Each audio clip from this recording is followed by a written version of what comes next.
Hello, ಎಲ್ಲರಿಗೂ ನಮಸ್ಕಾರ. ಇವತ್ತು ನಾನು ವೆಜಿಟೇಬಲ್ ಸೂಪ್ ಹೇಗೆ ಮಾಡೋದು ಅಂತ ತಿಳಿಸ್ಕೊಡ್ತೀನಿ, ನೋಡ್ಕೊಳ್ಳಿ. ಈಗ ನಾನು ಬ್ರೋಕೊಲಿ ಮತ್ತು ಮಶ್ರೂಮಲ್ಲಿ ಹೇಗೆ ಸೂಪ್ ಮಾಡೋದು ಅಂತ ತಿಳಿಸ್ಕೊಡ್ತೀನಿ. ಬೇರೆ ವೆಜಿಟೇಬಲ್ಸು ಸಹ ಇದರಲ್ಲಿ ಆ್ಯಡ್ ಮಾಡ್ಕೋಬೋದು. ನಾನು ಈ 2 ವೆಜಿಟೇಬಲ್ ಮಾತ್ರ ತೊಗೊಂಡಿದ್ದೀನಿ.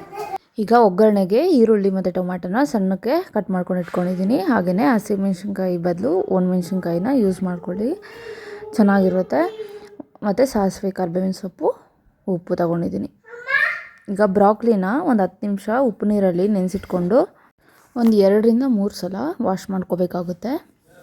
ಹಾಗೆಯೇ ಮಶ್ರೂಮ್ನು ಕೂಡ ನೀವು ಯಾವಾಗ ಒಗ್ಗರಣೆ ಹಾಕೋಕ್ಕೆ ಸ್ಟಾರ್ಟ್ ಮಾಡ್ತೀರಾ ಆವಾಗ ತೊಳ್ಕೊಂಡು ಒಂದು ಬೌಲಲ್ಲಿ ಇಟ್ಕೊಳ್ಳಿ. ಅದಕ್ಕಿಂತ ಮುಂಚೆನೇ ತುಂಬ ನೀರಲ್ಲಿ ನೆನೆಸೋದು ಅದೆಲ್ಲ ಮಾಡಬೇಡಿ, ತುಂಬ ನೀರು ಇಟ್ಕೊಬಿಡುತ್ತೆ. ಈಗ ಒಗ್ಗರಣೆ ಹಾಕ್ಕೊಳ್ಳೋಣ. ಬಾಣಲಿ ಕಾದಿದೆ, ಎಣ್ಣೆ ಹಾಕ್ಕೊಳ್ಳೋಣ. ಅದಾದ ಮೇಲೆ ಸಾಸಿವೆ, ಈರುಳ್ಳಿ, ಟೊಮ್ಯಾಟೊ, ಕರಿಬೇವಿನ ಸೊಪ್ಪನ್ನ ಹಾಕ್ಕೊಳ್ಳೋಣ. ಇದೇ ರೀತಿ ಇನ್ನು ಸೂಪ್ ರೆಸಿಪಿಗಳನ್ನ ಹಾಕ್ತಿರ್ತೀನಿ. ನನ್ನ ಯೂಟ್ಯೂಬ್ ಚಾನಲ್ನ ಸಬ್ಸ್ಕ್ರೈಬ್ ಮಾಡಿಕೊಡಿ, ಲೈಕ್ ಮಾಡಿ, ಶೇರ್ ಮಾಡಿ ಹಾಗೂ ಕಮೆಂಟ್ ಮಾಡಿ.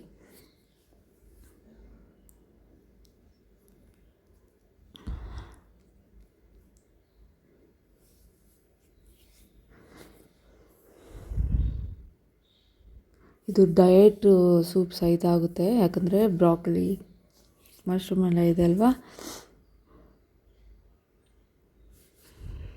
ಬ್ರಾಕೊಲಿಯಿಂದ ಇಮ್ಯುನಿಟಿ ಬೂಸ್ಟ್ ಆಗುತ್ತೆ, ಬೋನ್ಸ್ಗೆ ಒಳ್ಳೆ ಸ್ಟ್ರೆಂತ್ ಕೊಡುತ್ತೆ, ಹಾಗೆಯೇ ಡೈಜೆಷನ್ಗೂ ಸಹ ಹೆಲ್ಪ್ ಮಾಡುತ್ತೆ. ಯಾರ್ಯಾರು ಡೈರೆಕ್ಟಾಗಿ ಬ್ರಾಕೊಲಿ ತಿನ್ನೋದಕ್ಕೆ ಇಷ್ಟ ಆಗಲ್ವೋ ಅವರು ಈ ರೀತಿ ಸೂಪ್ ಮಾಡ್ಕೊಂಡು ಸಹಿತ ಕುಡಿಬೋದು. ನೋಡಿ, ಈಗ ಒಣಮೆಣ್ಸಿನ್ಕಾಯಿನೂ ಸಹ ಹಾಕ್ಕೊಂಡೆ, ಸ್ವಲ್ಪ ಉಪ್ಪು ಹಾಕ್ಕೊಳ್ಳೋಣ. ಬ್ರಾಕೊಲಿ ಆಲ್ರೆಡಿ ಉಪ್ಪಲ್ಲಿ ನೆನೆಸಿಟ್ಟಿರ್ತೀವಲ್ವ, ಸೊ ನೋಡಿಕೊಂಡು ಉಪ್ಪು ಹಾಕಬೇಕಾಗುತ್ತೆ.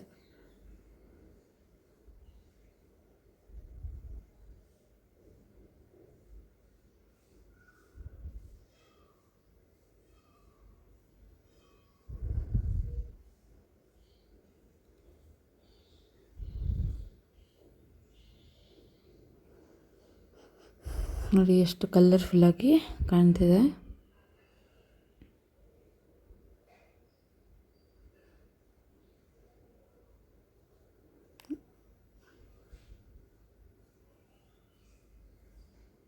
ಈಗ ಇದೆಲ್ಲ ಫ್ರೈ ಆದಮೇಲೆ ನಾವೇನು ವಾಶ್ ಮಾಡ್ಕೊಂಡು ಇಟ್ಕೊಂಡಿರೋ ಬ್ರಾಕೊಲಿನ ಆ್ಯಡ್ ಮಾಡ್ಕೊಳ್ಳೋಣ.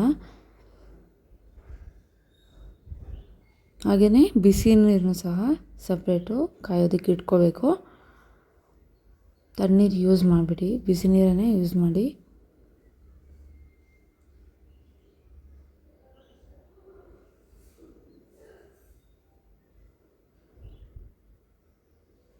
ಈಗ ಅರಿಶಿನ ಹಾಕ್ಕೊಳ್ಳೋಣ.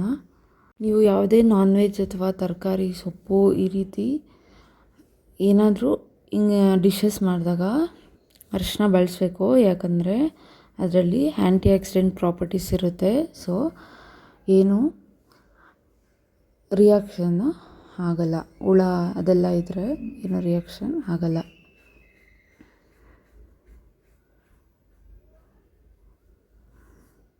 ನೋಡಿ, ಈಗ ಮಶ್ರೂಮ್ನು ಸಹ ಹಾಕ್ಕೊಳ್ಳೋಣ.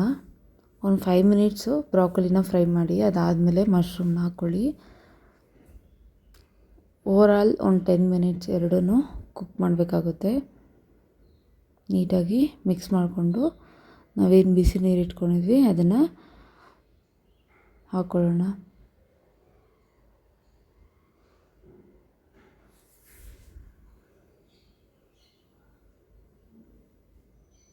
ನೋಡಿ, ನಿಮಗೆ ಎಷ್ಟು ಬೇಕೋ ಅಷ್ಟು ನೀರು ಹಾಕ್ಕೊಳ್ಳಿ.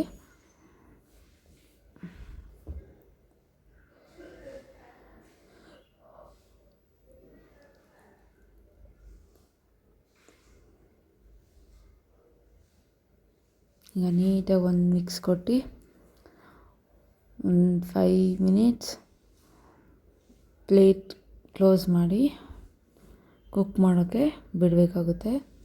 ಹಾಗೆಯೇ ಸ್ವಲ್ಪ ಧನಿಯಾ ಪುಡಿ, ಗರಂ ಮಸಾಲ, ಸ್ವಲ್ಪ ಚಾಟ್ ಮಸಾಲ ಇಷ್ಟೇ, ಜಾಸ್ತಿ ಮಸಾಲೆ ಐಟಮ್ಸು ಏನೂ ಹಾಕೋಂಗಿಲ್ಲ, ಯಾಕಂದರೆ ತುಂಬ ಮಸಾಲೆ ಅನಿಸುತ್ತೆ. ಖಾರ ಏನಾದರೂ ಇನ್ನೂ ಬೇಕು ಅಂದರೆ ಸ್ವಲ್ಪ ಚಿಲ್ಲಿ ಪೌಡ್ರು ಸಹ ಆ್ಯಡ್ ಮಾಡ್ಕೊಳ್ಳಿ.